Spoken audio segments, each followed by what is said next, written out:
नमस्कार, स्वागत है आपका। मैं हूं आपके साथ रेणु मौर्य। बुलेटिन की शुरुआत करते हैं। रायगढ़ बेटी बचाओ बेटी पढ़ाओ चयनित जिले में बेटियां अपनी आर्थिक स्थिति के कारण मेडिकल कॉलेज कर रही 10 छात्रा कलेक्ट्रेट पहुंची हैं और कलेक्टर से मदद के लिए गुहार लगाई। आपको बता दें कि गरीब विद्यार्थियों को पढ़ाई करने के लिए सरकार द्वारा बैंकों में एजुकेशन लोन के तहत बच्चों को गरीब परिवारों को लोन प्रदान किया जाता है, लेकिन बैंक के मनमानी के कारण लोगों को और बच्चों को इस प्रकार कोई भी लाभ नहीं मिल पाता और अगर किसी को लाभ मिल भी गया है तो बेहद मुश्किल से ही मिलता है।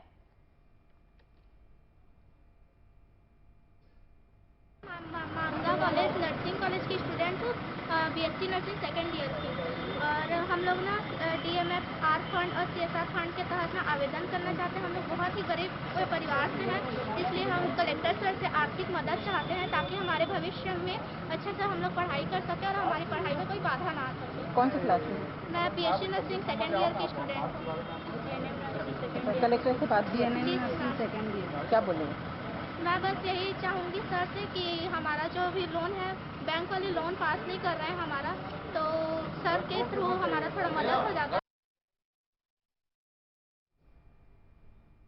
रतनपुर पुलिस ने अवैध शराब तस्करों के खिलाफ एक बड़ी कार्रवाई की है, जिसमें की कार से 2 पेटी गोवा शराब और प्रत्येक पेटी से 50 पौवा बरामद किया गया है और साथ ही कार ड्राइवर को गिरफ्तार कर लिया गया है। वहीं एक आरोपी फरार होने में कामयाब हो गया। दरअसल पुलिस को मुखबिर से सूचना मिली थी कि मध्य प्रदेश के केंदा होते हुए रतनपुर की ओर से अवैध शराब लेकर जा रहे हैं। वहीं पुलिस ने नाकाबंदी कर वाहन समेत ड्राइवर को भी गिरफ्तार कर लिया है। वहीं फरार आरोपियों की तलाश लगातार अब जारी है।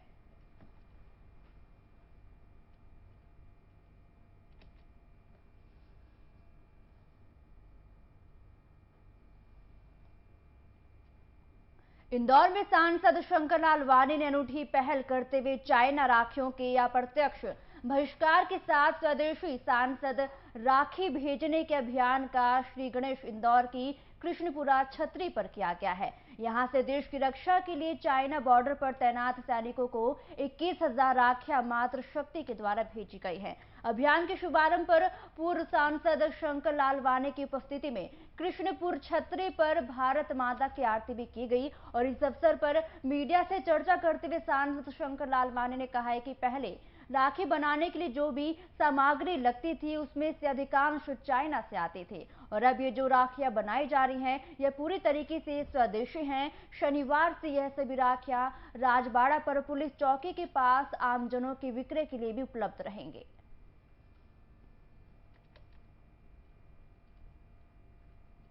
की है, क्या उद्देश्य है, किस तरह से किया है? देखिए, जैसा कि सारी दुनिया जानती है कि एक छोटे से वायरस ने दुनिया को हिला के रख दिया है, सब दहशत में है, लेकिन हम लोगों का भारतीय त्यौहार राखी बड़ी उम्मीदों के साथ मनाया जाता है। पर इस बार का जो दहशत हम चाह रहे थे कि हमारे संक्रमण को ये भी हम रोक सकें और इस तरीके से जो राखी का त्यौहार को हमको मनाना है। और दूसरा आप देखेंगे कि कई औरतें बेरोजगार हो गई हैं, तो और एक और पॉइंट ये है कि जिस तरीके से अपने चाइना वालों ने अपने भारत के सैनिकों की अटैक किया था और वो बेचारे शहीद हो गए, तो ये एक सब मिला जुला हमारा जो ये था उद्देश्य कोरोना राखी और इससे रक्षा सूत्र का, जो हमने ये तय किया कि एक इंदौर के हमारे लोकप्रिय सांसद शंकर जी लालवानी के नेतृत्व में यह तय हुआ कि हम अभी स्टार्टिंग तक 1 लाख राखियाँ हम मटेरियल सारा प्रोवाइड कर देंगे। आह्वान करा था आत्मनिर्भर भारत और उसी कार्यक्रम के अंतर्गत हमारी बहनों ने राखी बनाना शुरू की। जब राखी बनाना शुरू की तो मालूम पड़ा कि बहुत सारा सामान चाइना से आता है राखी का भी। ये बड़ा दुर्भाग्य है कि यहाँ पर त्यौहार भारतीय हो, हमारे देशी त्यौहार हो, चाहे होली हो चाहे दिवाली हो, होली का रंग भी चाइना से आता है तो दिवाली की भगवान की मूर्तियाँ भी चाइना से आती है, तो राखी का सामान भी चाइना से आता है। तो जब उनको जानकारी में आया तो उन्होंने बोला हम स्वदेशी राखी बनाएंगे, आत्मनिर्भर स्वदेशी राखी, माननीय प्रधानमंत्री जी के आह्वान पर। और उसी के अंतर्गत उन्होंने प्रशिक्षण देना शुरू किए जगह जगह पर और प्रशिक्षण देते देते उनके मन में भाव आया कि हम हमारी राखी माननीय प्रधानमंत्री जी को भेजेंगे, हमारी राखी माननीय गृह मंत्री अमित शाह जी को भेजेंगे, हमारी राखी माननीय रक्षा मंत्री राजनाथ सिंह जी को भेजेंगे, हमारी राखी जेपी नड्डा जी हमारे अध्यक्ष उनको भेजेंगे, हमारी राखी शिवराज सिंह चौहान जी हमारे मुख्यमंत्री उनको ही भेजेंगे। रायगढ़ स्टेडियम के सामने बोईर ददार स्थित चौक में एक युवक की कोरोना पॉजिटिव रिपोर्ट आने के पश्चात पूरे क्षेत्र में हड़कंप मच गया है। दरअसल जिले में 9 कोरोना पॉजिटिव मरीज मिले हैं, जिनमें से रायगढ़ शहर के 2 पॉजिटिव मरीज मिलने के बाद हड़कंप मच गया और अब ऐसे में पूरे क्षेत्र को सैनिटाइज कर कंटेनमेंट जोन घोषित किया गया है और पूरी तरीके से एरिया को सील कर दिया गया है।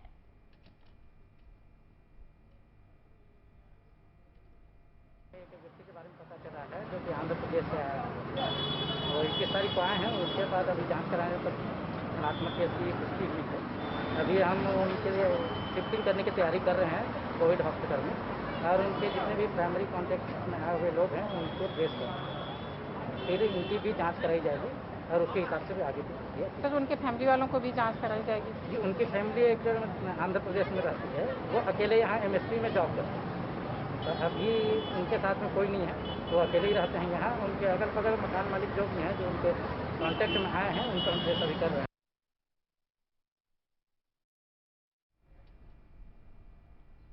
बलरामपुर में राजपुर थाने की पुलिस ने सिंगचोरा में हुई हत्या की गुत्थी को सुलझा लिया है। बता दें कि पुलिस ने हत्या के आरोप में मृतक के चचेरे भाई और उसके दोस्त को गिरफ्तार किया है। जमीनी विवाद में आरोपियों ने युवक की हत्या कर लाश खूंटी पर टांग दी थी। हत्यारों को यकीन था कि पुलिस हत्या को आत्महत्या मान लेगी, लेकिन मामला संदिग्ध लगने पर पुलिस मर्ग कायम कर मामले की अब जांच कर रही है। पुलिस के मुताबिक मृतक रामजीत का चचेरा भाई बलधारी चेरवा से जमीन को लेकर विवाद चल रहा था। घटना वाले दिन ही दोनों साथ में देखे गए थे और जिसके चलते पुलिस ने संदेह के आधार पर बलधारी को हिरासत में ले लिया। सख्ती से पूछताछ करने पर बलधारी चेरवा ने कबूल किया है कि उसने एक दोस्त के साथ मिलकर रामजीत की हत्या की थी।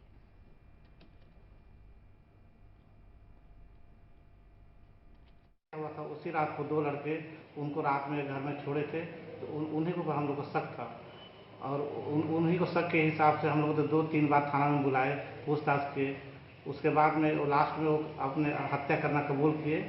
हत्या का कारण जमीन विवाद था, क्योंकि मृतक और जो हत्या किया है वो चचेरा भाई हैं और उसी कारण से जमीन के कारण जमीन को हड़पने के उद्देश्य से उसका हत्या की है।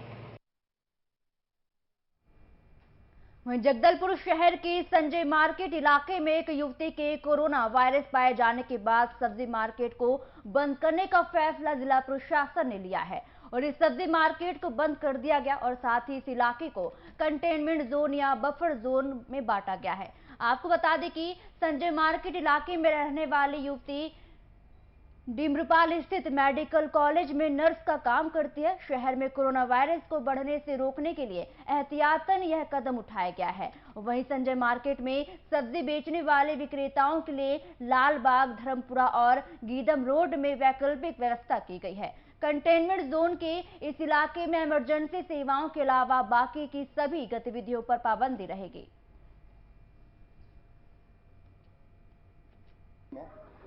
एक हमारी जो मेडिकल कॉलेज में नर्स जो निवास करती थी उनको पॉजिटिव आया है। उसको एहतियातन उसके पास लगभग 200 मीटर दोनों साइड को कंटेनमेंट जोन घोषित किया गया था।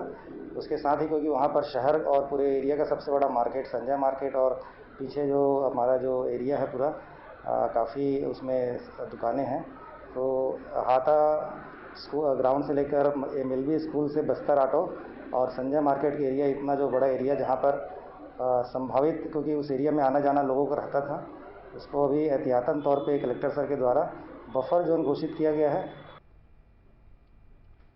रायगढ़ नगर निगम द्वारा विशेष सम्मेलन बुलाया गया, जिसमें कि बीजेपी, कांग्रेस समेत सभी पार्षदों का विशेष सम्मेलन बुलाया गया है। कई मुद्दों पर चर्चा और कई कार्यों की स्वीकृति के लिए भी ये बैठक बहुत ही अहम रही, लेकिन बैठक की शुरुआत में ही पार्षदों के परिचय के पश्चात ही नेता प्रतिपक्ष बीजेपी पंकज कंकरवाल द्वारा पूछे गए सवालों के बाद बीजेपी पार्षदों ने विशेष सम्मेलन बैठक में जोरदार हंगामा किया है।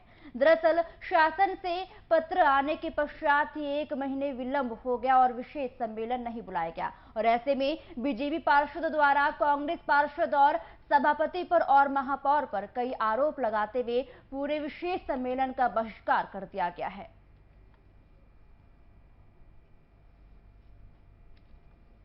सम्मेलन था जिसमें मैं आया था और इस बैठक में डेंगू और अन्य महामारी के संबंध में चर्चा हुआ और बैठक चल रही है। और मैं तो यहाँ के पार्षद महापौर महोदय, सभापति, आयुक्त को बहुत बहुत बधाई देता हूँ कि रायगढ़ जैसे शहर को बहुत अच्छे ढंग से साफ सफाई, अन्य जो गंदगी है उससे साफ सफाई कर रहे हैं। मैं बहुत बहुत बधाई देता हूँ। क्या फसल दल ने नगर निगम की साधारण सभा की बैठक हो, इस बात को लेकर के भारतीय जनता पार्टी फसल दल लिखित रूप में भी इस बात का निवेदन शहर सरकार से कर चुकी है कि साधारण सभा की बैठक हो।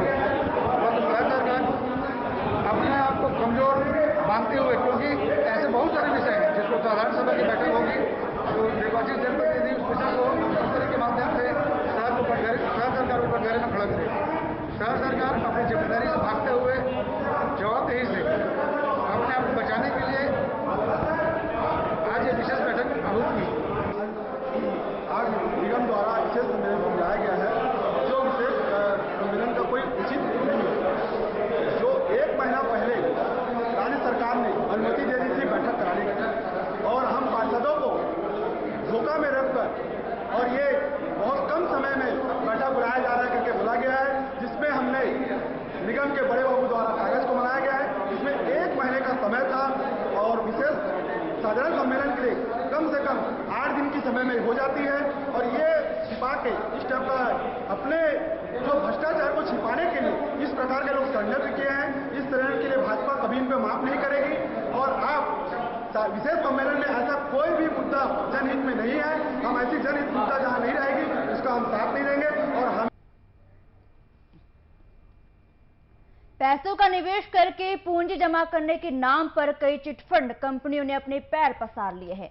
वहीं खोखले दावे और झूठे आश्वासनों की पोल खुलने के बाद आमजन अब खुद को ठगा सा महसूस कर रहे हैं। और ऐसे में जिला प्रशासन और पुलिस विभाग ने लोगों को न्याय दिलाने के लिए कई कैंपों का आयोजन किया है। और इसी के चलते खरगोन शहर के थाना परिसर में भी समस्या निवारण कैंप का आयोजन किया गया, जहां पर ठगी के शिकार हुए लोगों ने आवेदन देते हुए चिटफंड कंपनियों की जांच कर उनके खिलाफ कड़ी से कड़ी कार्रवाई की मांग की है।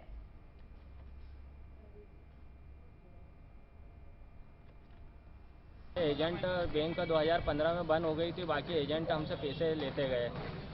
कौन सी बैंक थी? आदर्श कोऑपरेटिव सोसाइटी।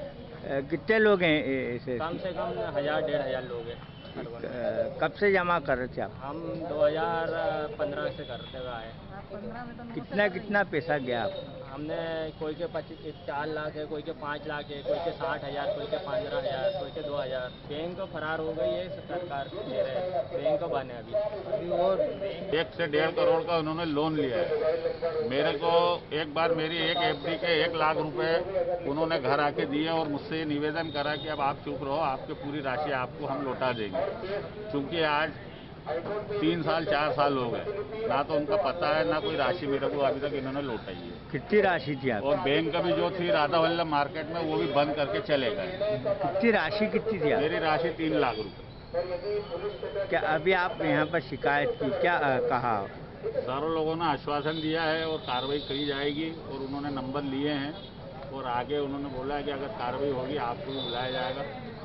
तो उनके जो कार्यशैली थी उससे मैं संतुष्ट हूँ और देखते हैं आगे क्या होता है। आदेश अनुसार जितनी भी अपने मध्य प्रदेश में फर्जी कंपनियां चल रही हैं और चिटफंड कंपनियां चल रही जो गोरखधंधा जिन्होंने लगा रखा है, और जो लोग इनसे परेशान हैं इस प्रकार की फर्जी कंपनियों से, लोगों के करोड़ों रुपए ठग कर ले गए हैं और सभी कंपनियां बंद हो चुकी हैं। उनकी और जो इनके एजेंट जो वसूली करते थे उनके संबंध में उनकी डिटेल ली जा रही है और डिटेल लेने के बाद विधिवत जांच करके विधिक कार्रवाई की जाती है। इंदौर में प्लॉट और फ्लैट देने के नाम पर करोड़ों की धोखाधड़ी करने वाले 13,000 रुपए के नामी आरोपी को पुलिस ने गिरफ्तार किया है। जानकारी के मुताबिक आरोपी ने करीब 12 लोगों के साथ धोखाधड़ी करके करोड़ों रुपए ऐंठ लिए हैं और आरोपी पर कई धाराओं के तहत अपराध दर्ज किए गए। आरोपी से घटनाओं के संबंध में पूछताछ व्यक्त की जा रही है, जिससे कि और भी कई अहम खुलासे होने की संभावना जताई जा रही है। दरअसल क्लासिक स्वास्तिक सिटी में यह अंकित श्रीवास्तव जो कि प्रकरण का आरोपी है, और वह एक साझेदार व्यक्ति है। क्लासिक स्वास्थ्य सिटी के कई ऐसे फ्लैट हैं जो विभिन्न लोगों को रजिस्ट्री करने के बाद फर्जी तौर पर अन्य जो उपभोक्ता थे उन्हें रजिस्ट्री किए गए और उनके साथ धोखाधड़ी की गई है। ऐसे 5 आवेदक हमारे पास पहले से ही शिकायत दिए हुए थे और उन शिकायतों पत्रों की जांच के आधार पे हमने अंकित श्रीवास्तव के विरुद्ध नया मुकदमा दर्ज किया है और उसी प्रकरण में इनकी अभी गिरफ्तारी की गई है। अभी इसका पुलिस रिमांड भी लिया जाएगा जिससे कि और भी प्रकरणों में इनकी क्या भूमिका है इस संबंध में जांच हो सके। वहीं सूरजपुर के रामानुजनगर थाना क्षेत्र में भारी मात्रा में अवैध नशीली दवाओं के साथ 2 आरोपी पुलिस के हत्थे चढ़ गए हैं, जहां लगभग 65,000 रुपए के अवैध नशीली दवाओं को जब्त किया गया। दरअसल सूरजपुर जिले में लंबे समय से अवैध नशीली दवाओं का कारोबार चला रहा था और ऐसे में पुलिस के हाथ भी नशीली दवाओं के कारोबारियों तक यहां पे नहीं पहुंच पाते थे और इस दौरान रामानुजनगर पुलिस को मुखबिर से सूचना मिली है कि बैकुंठपुर कोरिया के 2 युवक कार में अवैध नशीली दवा लेकर बेचने की फिराक में हैं, जहां पुलिस ने घेराबंदी कर आरोपी इमरान और प्रवीण को हिरासत में ले लिया है, जिनके पास से लगभग 65,000 कीमत की 900 नग नशीली दवाइयां जब्त की गई। फिलहाल पुलिस दोनों आरोपियों के खिलाफ अब आगे की कार्रवाई में जुट गई है।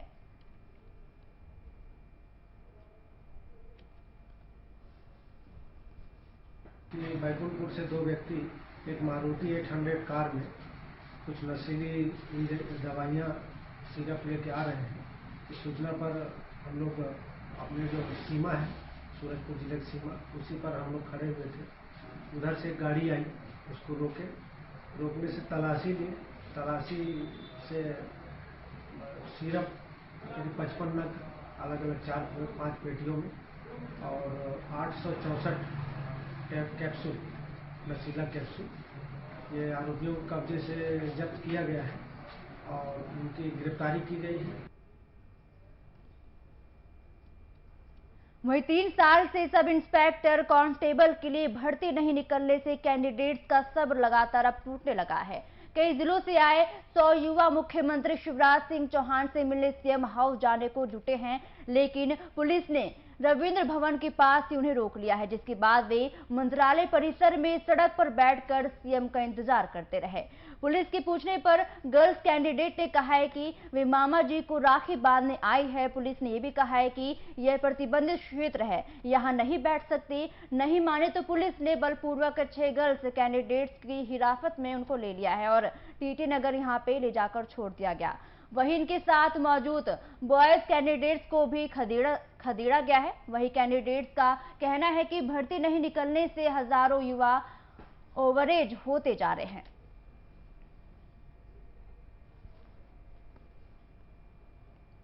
वहीं मंडला के योजना भवन में आयोजित जिला योजना समिति की बैठक में शामिल होने आए केंद्रीय इस्पात मंत्री फग्गन सिंह कुलस्ते ने कांग्रेस और पूर्व मुख्यमंत्री कमलनाथ पर तंज कसा है।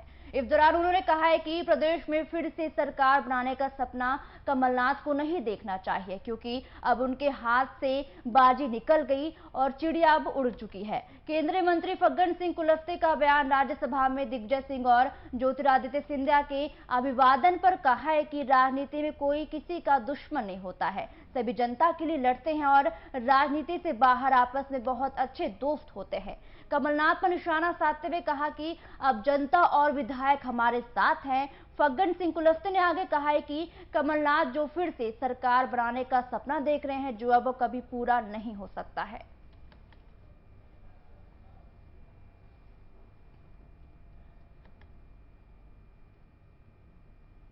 देखिए, ऐसा है, राजनीति में सब एक दूसरे के दोस्त होते हैं, जब मैदान में आते हैं तो दुश्मन होते हैं और इसलिए सांसद के नाते मित्र है, राजनीतिक पार्टियों के नाते दुश्मन है और इसलिए वो अपने अपने तरीके से अभिवादन करते हैं। उसमें क्या बुराई क्या है? और इसलिए राजनीति में ये सब ऐसी चीज़ें हैं, ये तो हम जनता के लिए लड़ते हैं, हमारा कोई व्यक्तिगत कोई बुराई या दुश्मनी नहीं है और इसलिए हम एक दूसरे के बारे में अच्छे भाव से सोचना चाहिए।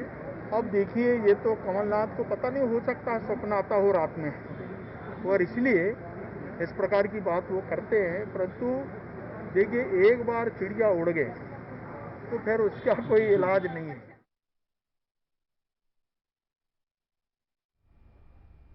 वहीं छत्तीसगढ़ में कांग्रेस के वरिष्ठ नेता अरविंद नेताम ने बोधघाट परियोजना को लेकर अपने ही सरकार को चेतावनी दे डाली है। उन्होंने कहा है कि बोधघाट परियोजना में जल्दबाजी परेशानी का सबब बन जाती है। वरिष्ठ नेता अरविंद नेताम के मुताबिक 1994 में कांग्रेस के विरोध के चलते परियोजना ठंडे बस्ते में चली गई थी। बोधघाट परियोजना का मुख्य उद्देश्य विद्युत उत्पादन करना था, लेकिन राज्य सरकार अब सिंचाई के लिए फिर से परियोजना शुरू कर रही है।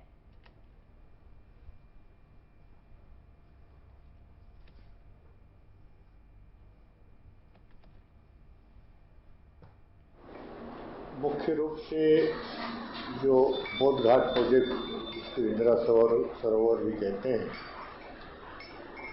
उसको राज्य सरकार फिर से पुनर्जीवित कर रही है। उस सिलसिले में हमें मिला थे, इसलिए अब बुलाना पड़ा कि मुख्यमंत्री जी पिछले महीने यहाँ के विधायकों और सांसद को, हमको भी आमंत्रित किए थे चर्चा करने के लिए और सरकार के अपनी पक्ष रखने के लिए। तो चर्चा अच्छी हुई, सभी विधायकों ने अपनी अपनी बात रखी, हमने भी अपनी बात रखी। मैंने 3-4 बात मुख्य रूप से रखा है। एक तो ये प्रोजेक्ट जब 40-50 साल पहले शुरू हुआ था और 1994 में बंद हुआ, भारत सरकार ने बंद किया।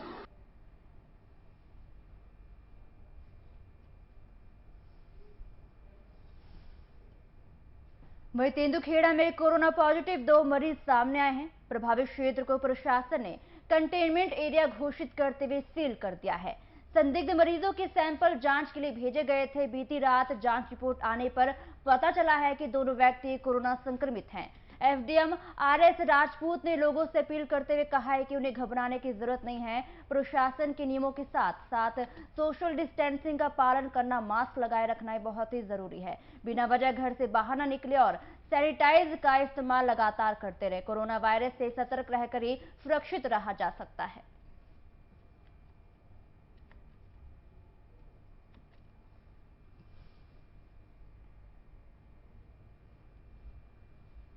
फिलहाल कल एक रिपोर्ट आई है लगभग 9:30-10 बजे, तो उसमें वार्ड नंबर 1 के 2 व्यक्ति पॉजिटिव पाए गए हैं और एक तो पुराना जो हॉस्पिटल था उसके पीछे उसका दुकान है और एक पुराना जो स्टेडियम है जहाँ हम लोग खड़े हैं, एक यहाँ पर मिला है जो झुग्गियाँ बनी हुई हैं यहाँ पर।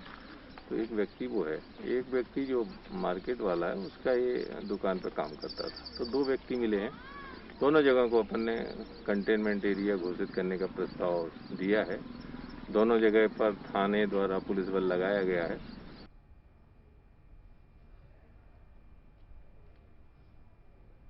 वहीं दंतेवाड़ा में सर्चिंग के दौरान सुरक्षा बल को बड़ी सफलता हाथ लगी है। सुरक्षा बल ने पीरनाग पेरपा के जंगल में 1 लाख इनामी नक्सली को गिरफ्तार कर लिया है।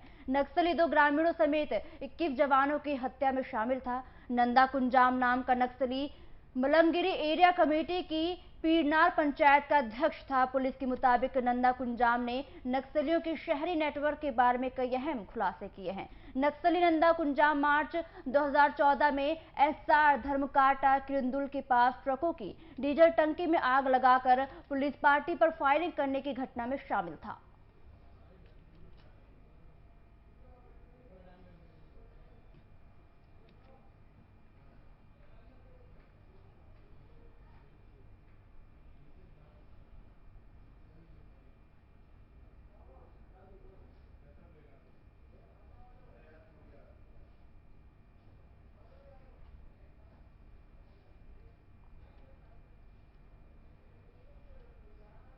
फिलहाल इस बुलेटिन में इतना ही। नमस्कार।